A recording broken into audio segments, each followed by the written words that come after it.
안녕하세요. 늘찬 목장입니다. 저희 목장은 한우를 처음 시작할 때 축사를 임대해서 소를 키우기 시작을 했습니다.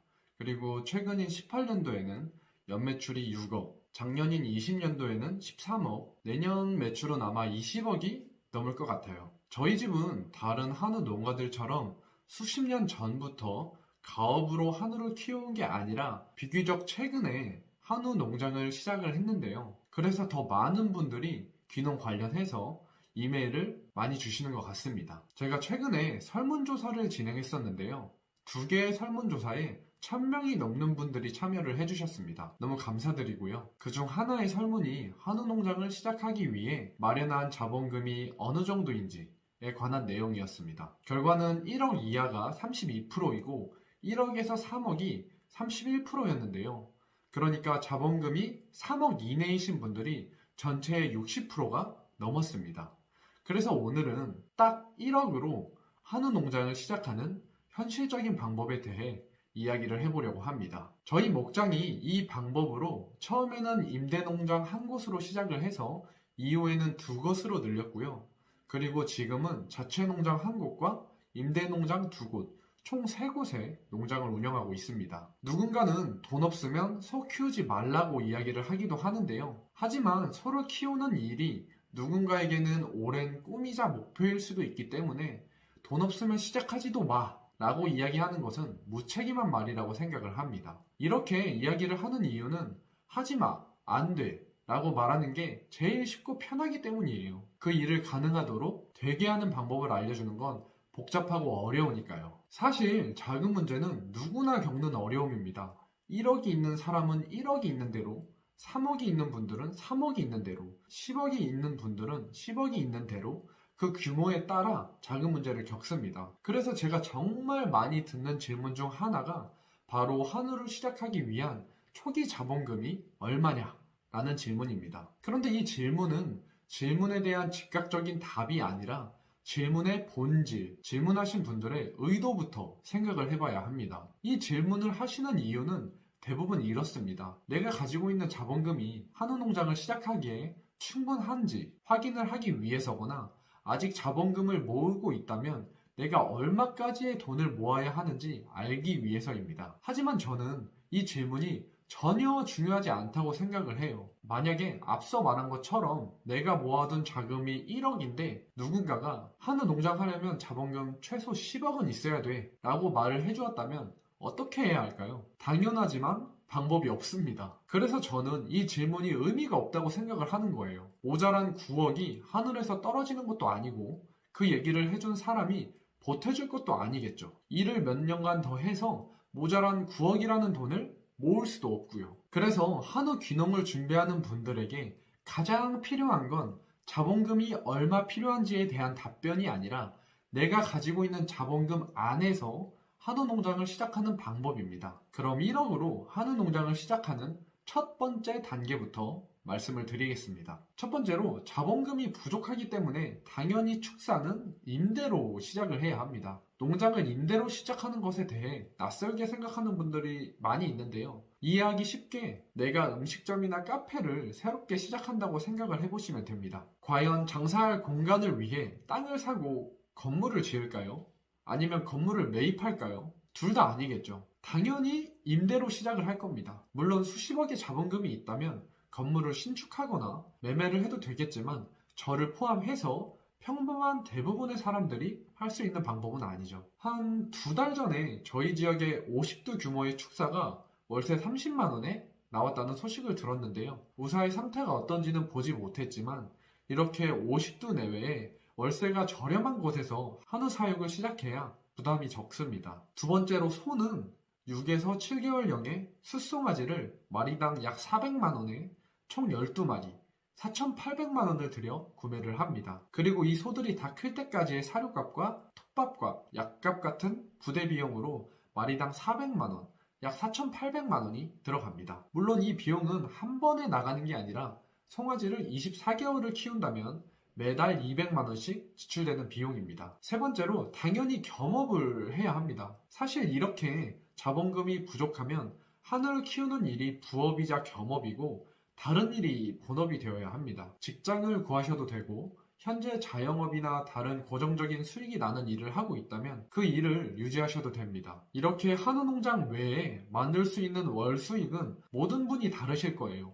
일단 어느 정도 가이드라인을 잡아야 하니까 대부분 농장이 도시가 아닌 시골에 있는 것을 감안해서 월 250만 원의 소득을 얻는다고 가정을 해볼게요. 물론 부부가 맞벌이를 한다면 소득은 더 커질 거고 농장 운영과 규모 확장이 더 빨라질 수 있습니다. 한 달 생활비는 농림축산식품부에서 진행한 귀농 귀촌 관련 조사 자료가 있는데요. 귀농 후 평균 월 생활비가 184만 원이라고 합니다. 아직 귀농을 하지 않은 분들은 생활비가 부족하다고 생각하실 수 있겠지만 실제 이 조사에서도 귀농 전 생활비는 269만 원이었습니다. 하지만 귀농 후에는 시골에 살게 되니까 도시보다는 생활비가 줄어들게 됩니다. 한우 농장을 시작하면 당장 수익이 나는 구조가 아니기 때문에 이 생활비랑 농장 월세는 농장 외에서 얻는 소득, 이 250만 원으로 충당을 해야 합니다. 그리고 생활비와 월세 30만 원을 내고 남는 대략 40에서 50만 원 정도는 추가로 송아지를 더 사기 위해 저축을 해야 합니다. 만약 한 달에 50만 원씩 저축을 한다고 하면 송아지 가격을 400만 원이라고 할 때 대략 8개월에 한 마리씩 추가로 송아지를 살 수 있겠죠. 여기서 만약 맞벌이를 해서 150만 원 정도의 추가 소득을 만들 수 있다면 월 200만 원을 저축해서 두 달마다 송아지를 추가로 살 수도 있습니다. 물론 송아지 마리수가 늘어나면 사료값과 부대 비용도 같이 늘어나기 때문에 이런 비용도 감안을 하면서 송아지를 늘려가야 합니다. 처음에 산 12마리의 송아지가 판매될 때까지는 쉽지 않을 수 있습니다. 이건 자본금이 부족하기 때문에 감수해야 하는 부분인데요. 하지만 좋은 소식은 축사에 있는 송아지들이 나에게 돈을 벌어다주는 직원이자 나와 함께 맞벌이를 하고 있다는 거죠. 소 한 마리가 대략 매달 10만 원씩 벌어준다고 가정을 하면 사료값과 부대 비용을 제외하고도 소들이 월 120만 원 정도의 추가 소득을 만들어주고 있는 셈입니다. 물론 이 수익은 24개월 뒤에 정산이 되죠. 12마리의 소를 2년간 키워 팔게 되면 마리당 대략 200만 원, 총 2,400만 원의 수익이 생깁니다. 이 돈은 사료값을 포함해서 추가로 3마리의 송아지를 더 사서 늘릴 수 있는 돈입니다. 이 사이클을 반복해서 농장의 마리수를 계속 늘려가시면 돼요. 사이클이 돌면 돌수록 마리수는 점점 늘어나고 마리수가 늘어나는 만큼 소득도 더 커져서 이후에는 농장의 규모가 커지는 속도가 점점 더 빨라지게 됩니다. 이 방식을 보고 누군가는 너무 시간이 오래 걸리는 방법 아닌가? 라고 생각을 하실 수도 있습니다. 그리고 사실 저도 그렇게 생각을 해요. 이 방법에서 더 빠르게 규모를 늘릴 수 있는 방법이 있습니다. 바로 대출 레버리지를 이용하는 건데요. 앞서 말한 방식은 대출을 전혀 받지 않고 현금으로만 운영을 하는 방법입니다. 사실 효율적인 방법은 아니에요. 대출에 대해 부정적으로 위험하다고 생각하시는 분들도 많으시겠지만 기업들과 부자인 자산가들을 보면 답을 알 수 있습니다. 그들은 모두 대출을 이용해서 더 효율적으로 돈을 벌어요. 돈이 돈을 버는 구조를 이용을 하는 거죠. 자본주의 시대에서 대출을 레버리지라고 부르는 이유가 여기에 있습니다. 내가 10%의 수익률을 올릴 수 있는 수단을 가지고 있다면 그보다 더 낮은 이자율의 대출을 끌어다가 더 큰 수익을 올릴 수 있게 해주니까요. 그리고 여기서 말한 수익을 올릴 수 있는 수단이 바로 한우가 될 수 있습니다. 1억이라는 현금이 있을 때 수익률 10%의 투자처에 투자를 해서 1,000만 원의 수익을 얻는 게 아니라 이자율이 3%라면 2억을 추가로 대출받아 600만 원의 이자를 지불하고 총 3억을 투자해서 2,400만 원의 수익을 올리는 거죠. 물론 대출을 이용할 때 주의해야 할 것들이 있습니다. 이 내용들을 생각하지 않고 무턱대고 대출을 이용하기 때문에 대출이 위험한 건데요. 내가 낼 수 있는 수익률보다 대출 이자율이 당연히 더 낮아야 하고 매달 내는 이자가 감당 가능한 수준이어야 합니다. 내가 직장을 다녀서 추가 현금 흐름이 있다면 훨씬 더 안전하게 대출을 이용할 수 있기도 합니다. 그리고 내가 낼 수 있는 수익률이 안정적이어야 되고 만약에 예상하는 수익률보다 실제 수익률이 떨어진다고 하더라도 이 부분도 내가 감당 가능한 수준이어야 해요. 대출을 이용해서 농장을 시작하고자 한다면 먼저 내가 감당 가능한 대출금이 얼마인지 알아야 하는데요. 이건 대출의 이자율과 나의 월 저축 가능 금액이 얼마인지를 통해 알 수 있습니다. 앞서 들었던 예시랑 똑같은 조건으로 월 250만 원의 소득 중에 생활비와 농장 월세를 빼고 월 50만 원 저축이 가능하다면 이 돈을 저축 대신에 대출 이자를 내는데 이용을 하면 됩니다. 그러니까 내가 감당 가능한 이자는 월 50만 원, 연으로 하자면 600만 원 원이 되겠죠. 이때 은행 대출 금리가 3%라고 하면 내가 감당 가능한 최대 대출 금액은 2억이라는 결과가 나옵니다. 하지만 이 금액은 내가 감당 가능한 최대 금액이기 때문에 예상하지 못한 추가 지출이나 금리 인상 등을 대비하기 위해 최대 금액의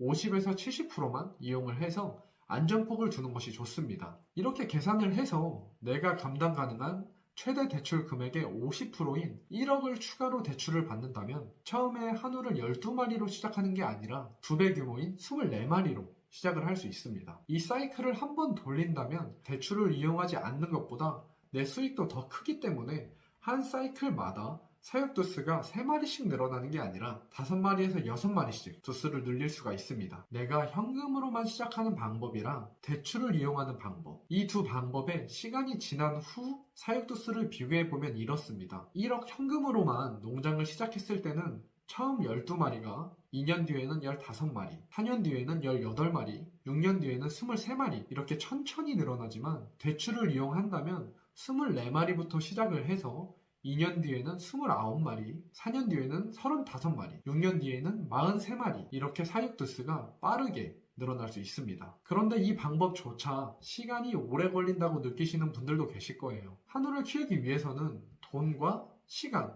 이 두 가지 자원이 필요한데요. 이 두 가지 자원 모두가 충분하면 제일 좋겠지만 지금 소개한 방법은 돈이라는 자원이 부족한 상태로 시작을 하는 방법입니다. 그렇기 때문에 돈 대신에 시간이라는 자원을 더 투입해야 하는 건 어쩔 수 없는 당연한 일이에요. 적은 돈으로 짧은 시간 안에 농장의 규모를 빠르게 늘리고 돈도 많이 버는 그런 방법은 없습니다. 사실 이 내용은 제가 쓰고 있는 한우 귀농 관련 전자책 내용의 일부를 소개한 거예요. 정말 많은 분들이 한우 귀농 관련 질문 메일을 주시고 농장 견학 요청을 해주고 계신데요. 제가 제 일을 하면서 모든 분을 응대하기에는 사실 어려운 상황이었습니다. 그렇다고 모든 사람들이 볼 수 있는 유튜브에 공개하기에는 조심스러운 부분의 내용들도 있었고요. 예를 들면 저희 농장이 실제로 임대했던 여러 농장들의 계약 조건이라던가 소를 키우면서 받을 수 있는 1%대 내외의 저금리 대출들과 같은 이런 내용들이요. 그리고 자료를 찾아보면 한우에 대해 완전 초보를 위한 정보는 오히려 상대적으로 부족하더라고요. 그래서 정말 기초적인 부분에 대한 질문도 참 많이 받습니다. 소를 키워서 어떻게 돈을 벌 수 있는지, 소를 어떻게 판매하는지